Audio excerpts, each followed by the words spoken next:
Mr. Rock, welcome to A Bit of Orange. What can we do for you?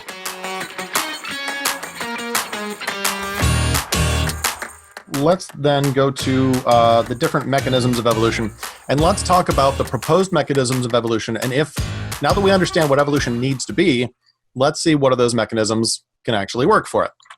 So, again, we're starting off with my hypothetical collection of worms here. What are the different genetic directions they can go? Well, they can go to extinction, they can become different worms, they become the same worm, or something that's not a worm at all. And so these are, the different potential futures for any population or any particular genetic line. So we're looking for, how do we get the kind of change that turns one kind of thing into a different kind of thing? And as we explained in the definition, we need to add the genes that code for the structures, functions, and behaviors of whatever it's going to turn into. So in this case, worm has to be given the genes for fish parts because it doesn't already have the genes for fish parts. And so to be a fish, you need fish parts, which come from fish genes that the worm doesn't have. So, yeah, and some of this is easy enough for Blue's Clues. So worms have worm genes. Those genes make worm parts. Fish have fish genes. Those genes make fish parts. And I start sounding like Dr. Seuss pretty soon. So, again, I'm going to pretend that the only difference between these two is two genes. The gene for fins, the gene for gills. One gene for each. Easy peasy. So all you got to do is take your worm population and add those two genes. Boom, fish, evolution. Darwin vindicated. So if you have the worm population and you pass on the exact same genes, you get the exact same worms. So clearly that is not going to do it. If you remove genes, eventually you lose genetic information that is needed to keep the worms alive, and they just wind up dead, which again is a change, but not an evolutionary change. So it's change over time, but it's not the kind of change over time that we need to turn them into fish. So if you take your worm population and you shuffle their genes, you might get a variety of different worms, the way that we have with dogs. We've shuffled their genes and occasionally lost them so that we have, again, shuffle, deal, shuffle, deal. You get different hands, which are expressed differently phenotypically. But again, they're still just worms because however often or however many worm genes you've got to shuffle, you only have worm genes. That making new combinations of what you already had doesn't give you what you don't already have.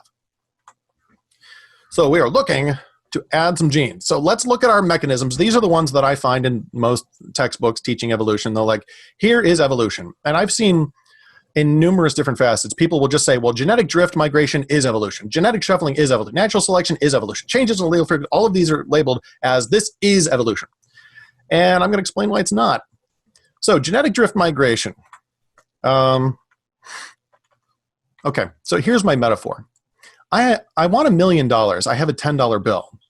So let's suppose I take it from the kitchen and I put it in the living room. And then I put it in the bedroom, and then I move it to the bathroom, and then I put it in the garage. How many times will I have to move it before it becomes $1 million? I mean, it's a stupid question. You can't add to what you have merely by moving it. And that's literally what genetic drift migration is. It's just moving from one place to another. Well, that's it. I mean, if you mind, are you allowed to bring something else with you when you do it? Well, you're only bringing yourself. Like a suitcase? Well, I don't understand the question. Okay, fair enough. The worm packs his bags. Your $10 bringing money with it. No, oh damn, I gave it away. No, so if we're allowing when you take your $10 into another room, if you go into another room, like let's say there's an extra 25 cents that happens to be right there next to your $10, and every single time you change rooms, that happens. Would that be allowed in this metaphor, or would this not be allowed? In order to fit it into the metaphor, you would have to say that 25 cents is part of the money I already have. Because what we're talking about is the difference between the distinction between shuffling what already exists and adding to what already exists. So it's a good question. I appreciate it. But I'm trying to figure out how to answer it so it makes sense. So if I take my worms and I move them from let's say from Chicago to New Orleans, that's migration. They've moved a significant distance. And it's called genetic drift because they take their genes with them. And in fact, if I have a collection of different worms, some are blue, some are red, some are yellow, if all the blue ones move to New Orleans, then all of the genes for blue have gone with them. So there is a genetic drift, the movement of those genes with the individuals of the population. So when they get down there, maybe they meet some yellow worms and they reproduce and create green ones. Well, there weren't green ones before, but green is just a combination of blue and yellow. And so that, in a sense, would be like, I take my $10 into the living room and I find a quarter. Now I've got $1.25 or $10.25, but the 25 cents was already there and I already had it.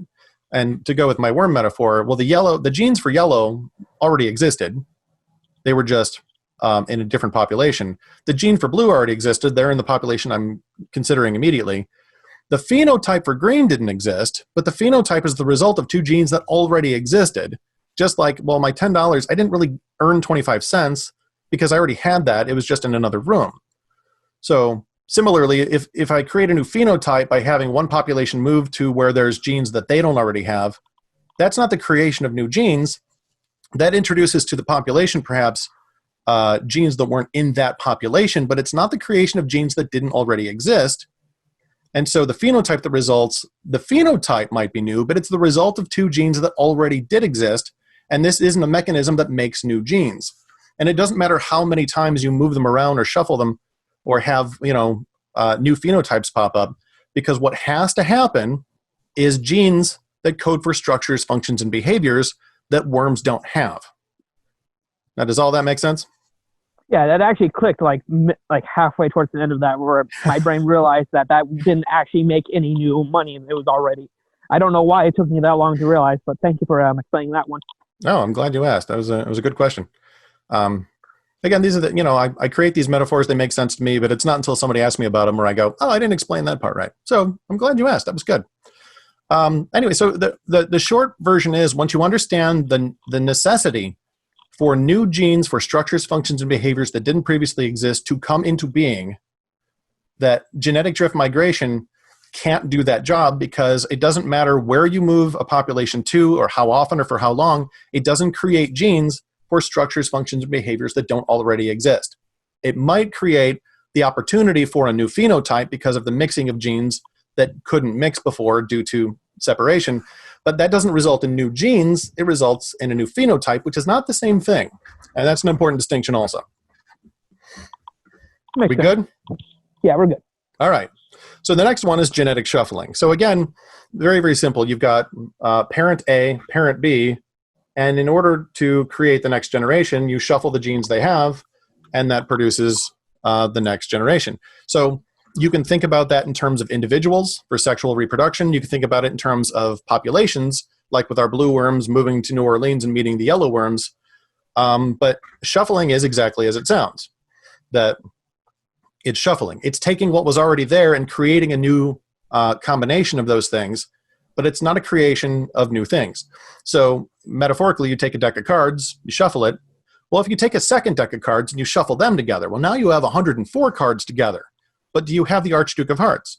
Well, no, because that card didn't exist in either deck. You'll have two Queen of Hearts, but you're not going to get the Archduke of Hearts because you can't shuffle two collections of cards to make a new card. That's a different process.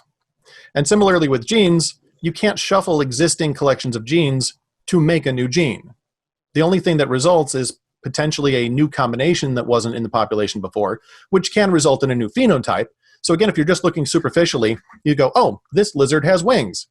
But does it have genes that didn't exist in the parent population? Or is that just the phenotype that results when you mix, gene A with gene B, and you just haven't seen that before?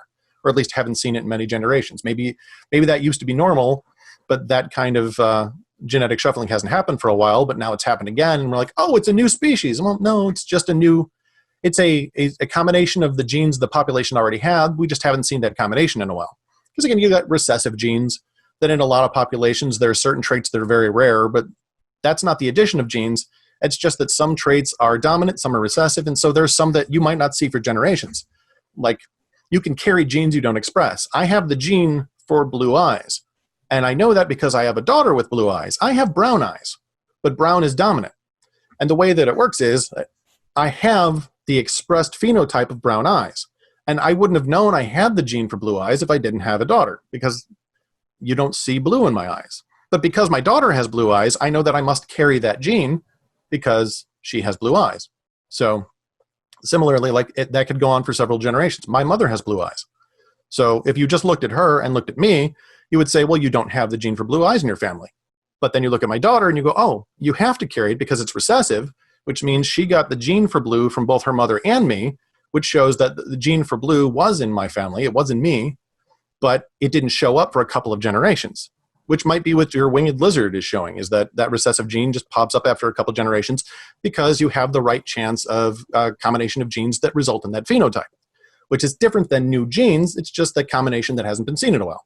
So there you go. Yeah. Now, does that all make sense? Yeah, that makes perfect sense. For some reason, when you said that, though, I pictured a redhead just randomly showing up in a family. I don't know why that came up. It does happen. Again, there's, well, I mean, the thing is we tend to think about genes in a fairly simple, grade school sense, but every now and then you not only can find what we refer to as black parents having a white baby or white parents having a black baby, but you can find examples of twins being born where one is black and one is white, in the sense that one is very dark skinned, one's very light skinned. And, if you know anything about twins, it's not, well, there's two different fathers. That's, two identical, well, semi-identical, genetically very similar from the same father, but because the genes just got shuffled in a particular way, it was expressed very differently in two children born at the same time with the two same parents. I mean, if you just Google it, you can find a handful of examples of that. It's like two girls born at the same time, they're twins. But if you looked at them without knowing their parentage, you'd say, well, this is a black child and that's a white child. But, which further goes to show just how kind of meaningless those terms are. It's like, well, if both your parents are white, but you're black, are you still black or are you white? Because you're human. We all have the genes for brown. But there's 50 different genes involved in creating your particular skin density phenotype. And so the grid of those genes interworking together is strangely complicated to what we would think. But because of that, if it gets shuffled in the right way, a child is born that looks different enough from their parents where you're like, I didn't see that coming. Well, it's not evolution. It's not new genes that didn't exist. It's just that when you shuffle them a certain way, when certain genes are switched on and off, it results in a phenotype that you might not expect. But again, that's not the same thing as making new genes that weren't there in the parent population. And we're all the children of God. So we're all one race. That's important. It's not our topic, but I thought I'd throw it in there. Oh, no, I appreciate that you did. All right. So next is natural selection. Now, you're probably familiar with natural selection because Chuck D included it in the title of his book. So the title is The Origin of Species by Means of Natural Selection. And while I don't want to put words in his mouth, I feel like what his title meant to Chuck was that natural selection is the means by which species originate. But again, maybe I'm just interpreting that. So that's all we can do with a dead person. Well, you can dig them up and turn them into soup, but I wouldn't recommend it.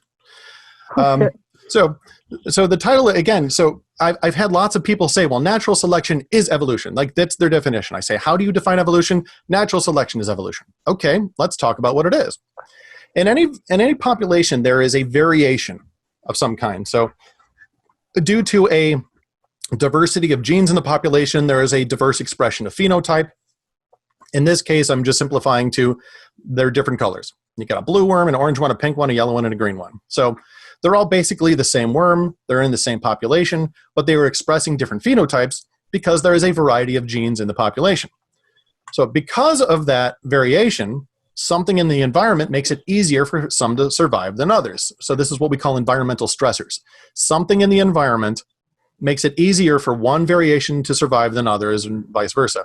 So it can be predators, it can be disease, it can be a change in temperature, availability of food or water, whatever it is, some slight difference between them makes it easier for one variety to survive when others don't. So here I've got crabs, and the crabs are all like, oh, I want to eat the orange one and the pink one, and they eat all of those, and then all of those are gone. And they're like, I'm still hungry. So they eat these two, and that leaves just the blue one.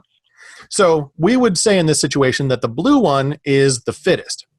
Because the concept of survival of the fittest is that your variation makes you more fit to survive that environmental niche than other variations.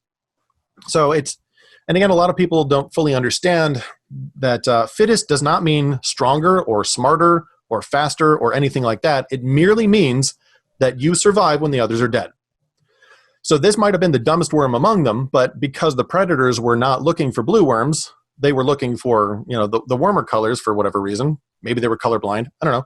But for whatever reason, this one survives. So the only thing we can really say in terms of fitness is whatever that one trait is that helps you survive, this is the part of the population that has it. Therefore, he is the fittest. So and that's natural selection. The others were selected out. This one was selected to be the fittest. And that in its entirety is basically what natural selection is. Now, does that make sense so far? Yeah, that makes sense. Okay. So again, you hear about this a lot. Sometimes people use the term adaptation, that this worm had a beneficial adaptation.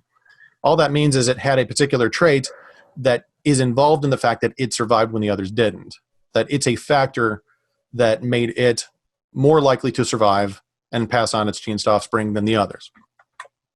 So in this environment, the blue one, being the fittest, becomes the dominant phenotype. That because the gene for blue is in the blue worm, he passes that on to his offspring, and they pass it on to theirs. So what was a diverse population of blue and pink and yellow and green now is just primarily a population of blue worms, because the others were selected out by nature. They were naturally selected out, and he was naturally selected by nature to be fit, meaning that he was the fittest. This is survival of the fittest. So those terms kind of get, they're sort of interchangeable in the sense that, and it's also metaphorical in the sense that nature doesn't actually make the conscious choice of picking one. So when we say nature selects, it's a metaphor, and I think we all understand that.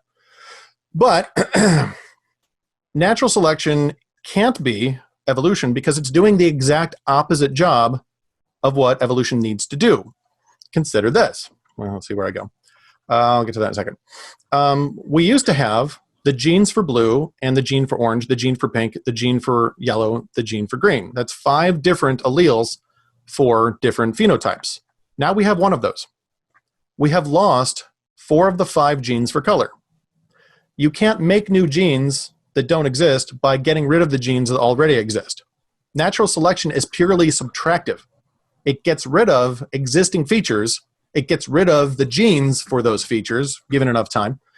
The only thing it can do is result in the loss of genes. So if you need to add 2 genes to the worm population to turn them into fish, natural selection can't do it because the only thing natural selection can do is remove existing worm genes. You can't add by subtracting. Therefore, natural selection cannot be an evolutionary mechanism. It can happen. It can be a biological change. It can be a genetic change, but it cannot be an evolutionary change because you can't add by subtracting. And the fun thing about this is if you go to the 6th edition of Charles Darwin's book, he actually acknowledges this at the beginning of chapter 4. He goes into detail for like half a page. He's like, now when I say natural selection, obviously I'm using a metaphor. I don't think nature selects. And also, and he clarifies that natural selection, people have said that natural selection is meant to induce variability in a population, meaning meant to create new variations in a population. Whereas it's only meant to essentially show that certain variations are helpful to survival and others are detrimental and some don't make any difference. So he explains that natural selection only removes existing variations. It cannot produce any new variations that don't already exist. It just took him 5 editions before he acknowledged that. But I like the fact that in his own book, he's like, yeah, the title, I didn't really mean that. Good old Chuck. You gotta love him. And you don't, but whatever, he's dead. I am going to have to check out these books, though, because that is not something, obviously, when you're talking to certain people who want to push a certain idea, they're not going to let you know the flaws and all that. So I'm definitely going to have to try and find a copy of these books to read, because I didn't know it said that. No one's ever told me. Right. Well, there are 6 editions of Origin of Species by Means of Natural Selection, the Preservation of Preferred Races, and the Struggle for Life. Before he died, his last edition was the 6th edition. And the 6th one is the one that most clearly states it. But I'll be honest, his whole book is a terrible read. He was not a good author. He was much better at drawing, except when he drew that tree of life that looked like an alien giraffe. I don't know what that was about. Or maybe I'm thinking of someone else with the drawings. I am thinking of someone else with the drawings. He was a terrible everything. And the thing is, if I can go off on a slight tangent, what Darwin actually showed in that book is not the creation of one kind of thing from another kind of thing. What he traces in there and what he attempts to show is like why we have varieties of chickens instead of just one chicken, or how one particular variety can give rise to distinct ones. The reason why, one of the things he did for this, he couldn't go out and collect his own samples because in his later life he was ill. We don't exactly know what was wrong with him, but he spent a lot of time throwing up. And so he was at home and isolated a lot. But he had another scientist who was traveling and would send him specimens. And so one of the things he found was, like, if you go to island A, you find a particular duck. You go to island B, you find a very similar duck, but it's a little different. And then you go to island C, and there's a even slightly different duck, where you kind of can follow the progression of duck A, change it a little here, change a little there. And he's like, well, that kind of little bit of change from one to the next because of natural selection, he tried to explain the mechanism of why what's essentially one kind of duck has this variety in different places. And so the book Origin of Species doesn't really attempt to explain how worms turn into fish. That was just extrapolated later, but it's just a matter of, well, how come different populations of duck look a little different? Well, it's because of these means. So you have, again, you start off with a diverse population, and if you go from point A to point B, there's different environmental stressors. So in this example, the blue one survives. Well, maybe on the next island, the yellow one survives. Maybe on the next island, the orange one survives. So you have different parts being weeded out by nature. But again, natural selection is selecting out, it's not adding to. So that what Darwin was showing in his book is kind of just how nature produces these variations, but it doesn't show how they create them from not existing. It shows how they take a diverse population and whittle it down to a less diverse population that's a little different than a different, less diverse population. Does that all make sense? Yeah, that makes sense. Okay. So it was extrapolated later to go, well, if ducks can turn into ducks, then maybe worms can turn into fish. And therein is the distinction that I'm going to make. But we'll talk about that in detail in a bit. I'm going to go through the next two here. The next one here just follows real simply from the last one. You know what alleles are, right? It's a variation on a gene. Well, for people watching at home, we're not live right now, but I'm going to put this up on my website because I don't have time to make other content. So this is good for me. An allele is a variation on a gene. So all of these worms have a gene for color, but they have a variation on the gene. And so the word allele just means a variation on a gene. So in the first generation, the blue allele is in 1/5 of the population. You got 20% of the worms carrying that allele for blue. All right, that's generation 1. Generation 2, after those crabs combine, eat everybody else, the allele for blue is now 100% of the population. So that is a change in allele frequency. The frequency with which that allele is found and expressed has gone from 20% to 100%. So very clearly a change in allele frequency. But the problem is that allele was already there to start with. In order to show how a worm can turn into a fish, you can't say, well, in generation 1, there's the gene for blue, and in generation 2, there's still the gene for blue. Doesn't that make it more fish-like? Well, no. It hasn't changed at all. And I've had a lot of people, there are textbooks that will say evolution is changes in allele frequency. Like, changes in allele frequency are not biological changes. They are not genetic changes. They are statistical changes. This is census information. That we already had the gene for blue, we still have the gene for blue. So if you're looking at genetics, nothing has changed. If you're looking at statistics, the number of them that have blue, the number of individual worms that carry that blue and express it, that changed. But what's changed is the math, the census information. It's not the genes. And in order to make a worm turn into a fish, you need to add the genes for fish parts. Merely keeping the gene for blue doesn't do that. You can't add by not adding. So, well, you can, but you have to get into the negatives. Sorry about that. I don't mean to keep over talking you. So, do you have any questions on that before I carry on? Oh, no. Actually, it all makes sense because besides that stupid little comment there, again, sorry for interrupting you. A lot of the ones so far, it's the mutation I'm mostly interested in, but all the ones above don't describe how something could change. It just how certain things can rearrange and all that. And which, all good and done. Most people don't really argue against that.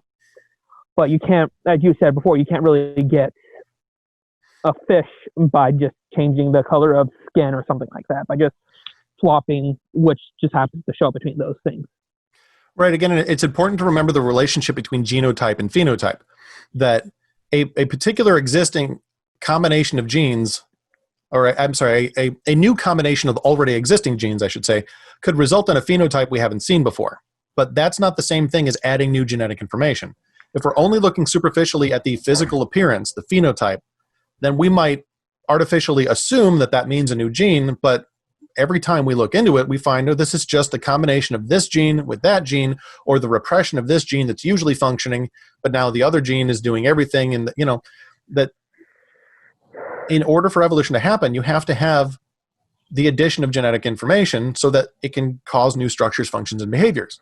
But every time we look at all these different mechanisms, either they don't do anything at all, or they remove genetic variability, which is the exact opposite. So the reason why I've got this list here is first of all, because these are always proposed as mechanisms of evolutionary change, whereas I would say these might be genetic changes or biological changes or environmental changes, but they are not evolutionary because they don't do what evolution needs to do, which is why defining our terms is so important. If you just go, well, it's change over time, well, sure, the poodle is an example of that, but the poodle is a genetic nightmare that can barely survive on its own. It's not an evolutionary step, and it doesn't result from the creation of new genes. It's not the kind of change that turns worm into fish or fish into lizards. So all of these are put in textbooks as evidence or examples of evolutionary change or as mechanisms of evolution. And the point I want to make by showing this is that they don't do the job that evolution needs to do. And that's why they've had to water down the definition. In order to use any of these as mechanisms of evolution, you have to water down the definition so that it's just change over time. Well, look, if you're just trying to show that things change, sure, all of these are changes, but that's not the kind of change we're looking for. We're looking for a distinct kind of change that will turn worms into fish. Turning worms into the same worm, like we just showed with changes in allele frequency, our blue worms stayed blue worms. That's not even a change. You're like, oh, but the numbers of them, okay, the math changed, but the worms didn't. So that's not evolution. It's just math. I like math, but it's not the same thing. So, so mutations become like the holy grail of evolution and the last hope for making all this happen. And of course, if you read comic books and seen movies, you know that mutations can do anything. And so that's where we're going to look next. Now, do you have any questions or comments before we move on? I have a comment, but it's not really. Just to clarify, and I'm pretty sure you mean this as well. When we're talking about, obviously, we're not looking for specifically just a worm turning into a fish. We're just talking about any one thing turning into another thing. The worm and the fish are just representations for that idea, right? Right. I'm just using this as one particular example. I mean, it could be ape to man. It could be, rodent to wolf. I mean, wherever it is, it's just, this is just the one I kind of latched onto because I thought this would be a real easy one for people to see. Now, sometimes I go with fish to lizard because, again, certain types of physiological changes and behavioral changes are much easier to identify between certain kinds than others. Whereas if I go for the rodent to canine evolution, there's a lot more overlap in terms of sort of how we view them. They're both fuzzy, warm-blooded creatures with 4 legs. And we're like, oh, that's kind of the same thing. Whereas if you go worm to fish, you're like, all right, I can see that worms and fish are very different.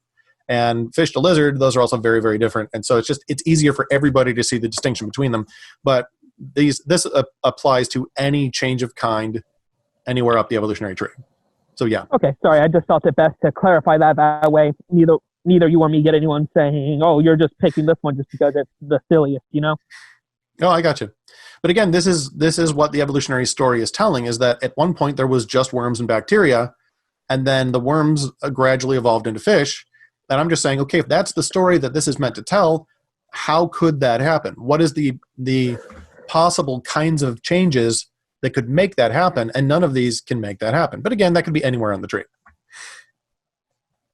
It's just easier. I'm caught up so far. All right. So let's talk mutations here. This is real easy. You just take some worm genes and you turn them into fish genes. All right. Well, I guess it's possible. Maybe I've been wrong all this time. So do mutations work? Yes, absolutely. But actually, no. So this is where I'm going to get into. I'm going to just sort of go through what mutations are fairly quickly. Because again, you could fill a whole semester with information about this. A mutation is change in DNA. the hereditary material of life. An organism's DNA affects how it looks, how it behaves, and its physiology, all aspects of its life. Now, this is from evolution.berkeley.edu, the Evolution 101 website, brought to you by the Understanding Evolution team. Their name is not only the Understanding Evolution team, but it has an exclamation point at the end, which I appreciate. And I also appreciate the fact that they acknowledge here that the DNA affects how not only how it looks, but how it behaves. So they kind of acknowledge that there's that whole behavioral aspect, that there's the software with the hardware, but it's like the only time on this website where they ever acknowledge that. And then they just kind of go, well, we'll just assume that when fish grow legs, they also learn how to use them. Like, oh, okay, we're just going to, sure, we'll just assume that, take it on faith. So one of the things that's necessary for understanding how mutations work is the size of the information involved, both in terms of how much is there, but also how little needs to change in order to change what it does. So I just got a couple of examples here. The average gene size in humans is 10 to 15,000 base pairs. So it's like, all right, you want to call up the pizza joint and order a pizza. Imagine if the phone number is 10,000 digits long, and you have to get it right the first time. And that's the average size. There are smaller ones, but there's also bigger ones, and that's why I included the DMD gene. 2.3 million base pairs. That's one gene coding for one thing, that one protein, which I could be wrong about this, but I think that's one of the genes that holds together muscles and makes them elastic. But I would have to look into that because it's been a while since I made this slide. So the point is that we have a gene that's 2.5 million base pairs long. And again, that has to all be the right information, like dialing a phone number. Imagine having a 2 million digit phone number. You want to get through, you got to get that right. You have to get all of it right. So how much change needs to happen in order to cause disease or death? Well, we've got, the average gene in humans is 10 to 15,000 base pairs. So they're not all as big as 2.5 million. The average is around 10 to 15,000. So how much changes in that, how many digits do you have to dial wrong in your 10,000 digit phone number in order to cause actual disease or death? And it can be as little as one nucleotide change. And there are many, many examples of this. The example on the picture on the right-hand side, the whole right-hand side is from the Human Genome Project. If you go to the Human Genome Project website, there's this great collection where they show you all 23 chromosomes, and they kind of show you what they do. And when I first saw this list, I thought, oh, it's just a list of what these different genes do. What that list actually is, the majority of it for all of these chromosomes, is a list of the diseases that are caused by mutations. If you go through there, you find words like disease or cancer or symptom. So sometimes in this long list, you'll find, like there you go, hair color brown. Okay, so there, just hair color brown. But then, you read through sensitivity, deficiency, this is a disease, that's a disorder.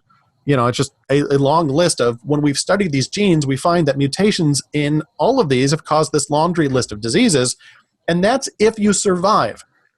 Like, if necessary genes are broken, you don't live long enough to be born. The development of you in your mother's womb fails at some point and you're a miscarriage. So this is just the genes that are broken enough to cause disease, but not so broken that it keeps you from being born in the first place. And again, some of these are a change of a single nucleotide, one DNA letter in the 10,000 digit number you're trying to dial. And again, you find this with all of them. That everything we've studied for genes, you've got chromosome 1, 246 million base pairs. You change one of those letters, some disease shows up potentially. And so it's not just information, but it's specified information that has to be what it is. And there's not there is in the languages, this is the great thing about the design of it. In the language of DNA, there is wiggle room for potentially neutral changes. So it's possible for a particular codon, a 3-letter word that codes for an amino acid that gets put into part of a protein, it's possible for one of those to get changed without causing a different protein. So there's that built into the language. Also, we have picobots, these tiny little machines in all of our cells, and all life has these things, that go around double checking the DNA to correct spelling mistakes. So that when a mutation happens, you have structures and little machines in every living cell that goes and finds those and corrects them. And so, which, I mean, again, should just blow your mind that you have spell check in your DNA. Every one of your cells has a machine whose job it is to spell check your DNA so mutations don't happen. But when those miss it, or when they can't work, the change of a single letter can cause a disease or a malfunction, which just shows you got to dial the whole number right if you want to get your pizza. And this is supposed to be, this is supposed to be the sort of great hope of evolution, is just accidental blind random changes, that's going to add up to beneficial mutations, and not just beneficial mutations, but changes in structure, function, and behavior such that somehow worm gets the gene it takes to make eyeballs and skeleton and gills and whatever else that the fish has that the worm didn't have. So in a very strict literal sense, beneficial mutations of this sense are not impossible, but in a strict literal sense, it's not impossible to flip a coin heads up 1,000 times in a row.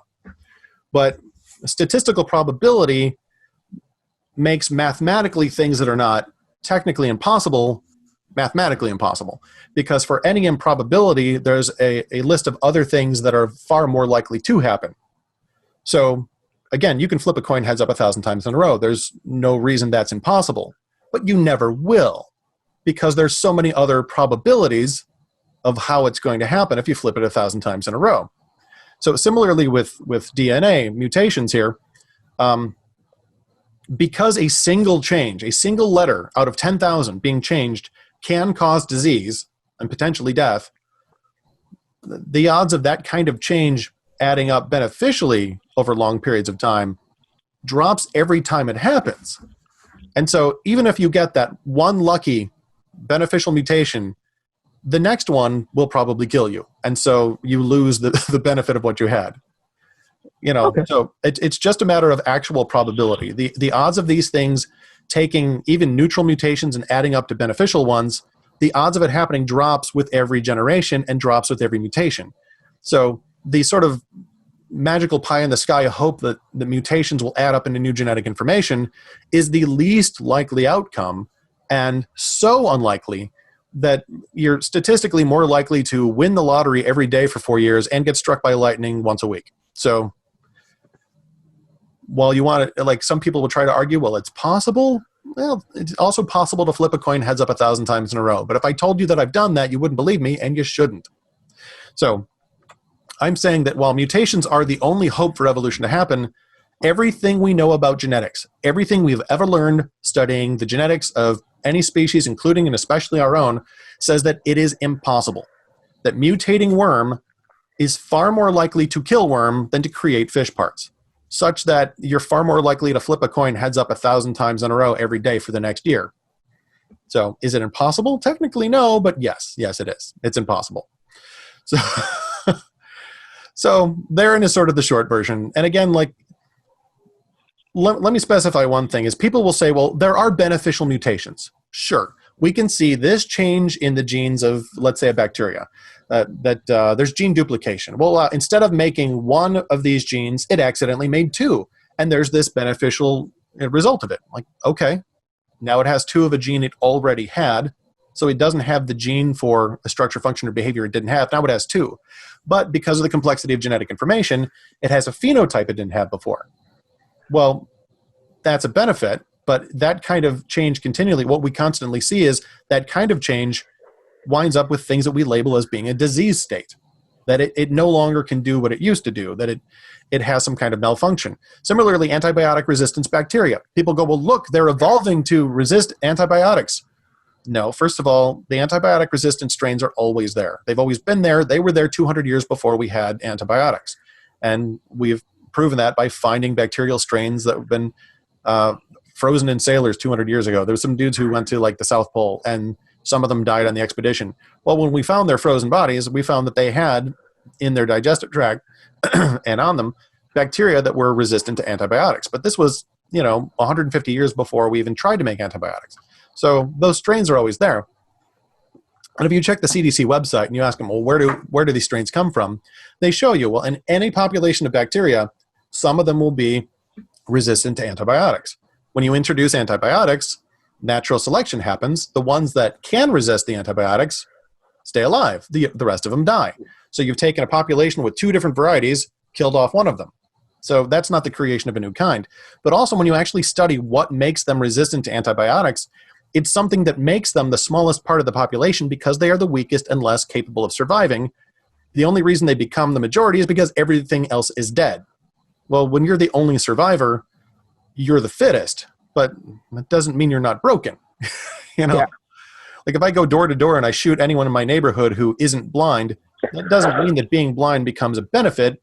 It just means that, well, you've survived. You haven't evolved into a better, more superior, and more, indestructible type of human. It's just that the thing that killed everyone else, in this case, an insane terrorist act. I'm sorry I brought it up, but it's not the same thing as like I find Superman and the bullets won't penetrate him. It's just it gets left alone. So there's a difference between you becoming immune to something completely and everything else just happening to die because of that thing. Right. I mean, the short version is that the antibiotic-resistant bacteria were already there, which, again, they have to be. Because, if you introduce antibiotics to a population of bacteria, how long do they have to evolve a way to resist it? Not very long. Like if I throw a hand grenade into a room, how long do you have to evolve resistance to hand grenade explosions? You have 4 seconds. Like, that's not how it works. The resistance has to already be there when the environmental stressor shows up. That's just common sense. And again, that's what the CDC acknowledges, is that this is not bacteria changing and creating new genes so that they can resist antibiotics. It's that there are some malfunctioning bacteria that lack the ability to process whatever chemical needs to be processed by a normal, healthy bacteria in order to actually shut down its reproduction or to end its life functions. So, those examples are not examples of beneficial mutations that create a new kind of thing. It's an example of something that has broken genes that, because of the mutation, it's beneficial in that one circumstance. But, that becomes circumstantial, and again, doesn't do the job of turning worms into fish or fish into lizards or lizards into mammals or any other change in the evolutionary tree. So there are mutations. There are even beneficial mutations, but we've never observed the kind of beneficial mutation that adds information to a genome that would result in evolution.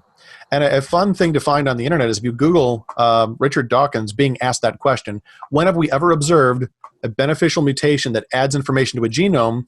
He stares off in silence for a couple of seconds and then asks them to shut the camera off. And when they come back, he talks about a completely different topic. Like, this is the one thing you have to do to explain evolution, and you have nothing. And when he responded to that video later, he complained about it and basically just whined that creationists are rude, but never gave any examples. He never answered the question, which says that, like, if this guy who's the poster boy for evolutionary atheism has 0 examples of beneficial mutations that add information to a genome, which is what evolution demands, then there probably aren't any. Or he might have brought one up. But maybe that's just my opinion. That's none of my business. Anyway, so in short, when you define evolution to mean what it has to mean, and then you look at the mechanisms we can actually observe, evolution fails the test of science. What I want to point out is that I have not said, if you first go to Genesis and then accept a literal reading of it, and then see that it conflicts with evolution, and you embrace Genesis, therefore evolution has to be false. Because that's the straw man that's thrown at me all the time. Actually, the debate I did last year, this guy kept insisting, well, you have to prove that God exists because that's your whole position. And I kept going, no, my position is that evolution fails the test of science. That at this point, I haven't said, in order to accept this conclusion I've come to, you have to be a theist, let alone be a Christian. An atheist can look at what I've said here and realize that I'm describing things accurately, and the logical conclusion is none of these mechanisms of evolution can do what evolution needs it to do. And the only one that hypothetically could is so improbable that it would take the blindest of hope and faith to think that it would, let alone that it has. So evolution fails the test of science. Therefore, we need a better explanation for where all life came from. That's when we come into the argument for design, the fact that every living cell is amazingly complex, full of information, full of machines, and absolutely bears the hallmark of intelligent design. We go, okay, well, who's that intelligent designer? And it has to be God. So there you go. Full circle back to why I think the Bible's true. How's that? Honestly, that got me somewhat convinced now. Excellent. You got any questions? No, you pretty much got everything that I could ask in the moment right now. I actually have to do this stuff outside, so that's why you see all the snow behind me. Well, it's Actually, I lovely. don't even know if you can see me. If I could have been outside for this, I would have, but I get no Wi-Fi out there. The snow's pretty. I appreciate it when it's not getting in the way of my driving. Well, I did have. Oh, sorry. I did have one just because I appreciate you seem like you are a smart guy. thank Sorry, you. I'm trying not to. On top of the I don't have anything for the evolution. I did have one question that I really wanted to ask you specifically that I've been thinking about for a while that I wanted your opinion on. Sure. If you wouldn't mind me. Sorry, this isn't an evolution one. So That's fine. I was thinking, so you know the Big Bang Theory. I do. So the idea that everything was at one point pushed into a singular mass and then everything just kind of started expanding. Yep. What is a black hole? A black hole, by most definitions, a black hole would simply be a place where the matter and density is so great that nothing can escape, including light. So yeah, singularity should be the most powerful black hole ever conceived, and yet somehow it expanded into the universe. So is that a contradiction? Yes, it absolutely is. But here's the thing where the Big Bang model rescues itself by appealing to the supernatural, is that when you get to the beginning of space-time, the laws of physics absolutely break down. And that's a phrase you'll actually hear Big Bang proponents use to describe it. That what they're acknowledging is everything that we consider science, all the laws of physics and chemistry do not apply to the beginning of the Big Bang model. And so you would say, well, according to what we know now, if you have all of the mass in the universe in this tiny little spot, gravity would cause it to stay that tiny little spot that it couldn't escape. And they'd go, well, the laws of physics just break down before then. And so there's other forces at play or other laws. So if you take the laws of nature and they don't apply, then what does apply is something above nature or outside of nature or supernatural. The Big Bang demands a supernatural explanation. Yeah. And again, like, okay, what's a supernatural explanation for space-time, matter, and energy? Well, you can't use something to explain itself, so the cause not only has to be supernatural, but spaceless, timeless, immaterial, transcendently powerful, and of course capable of producing the fine-tuned laws of physics, so something tremendously intelligent. What do we know that's supernatural, tremendously intelligent, and also spaceless, timeless, and immaterial?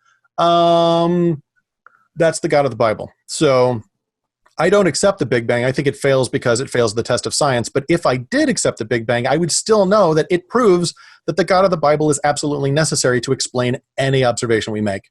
The universe itself exists, therefore the God of the Bible must exist. Thanks, Big Bang. I love that was science. one that's been, it's great. Sorry, that's one that's been sitting in my head for a while, and I had to ask somebody's opinion who isn't just going to say, well, just accept it. So I'm happy to help. yeah, I appreciate it.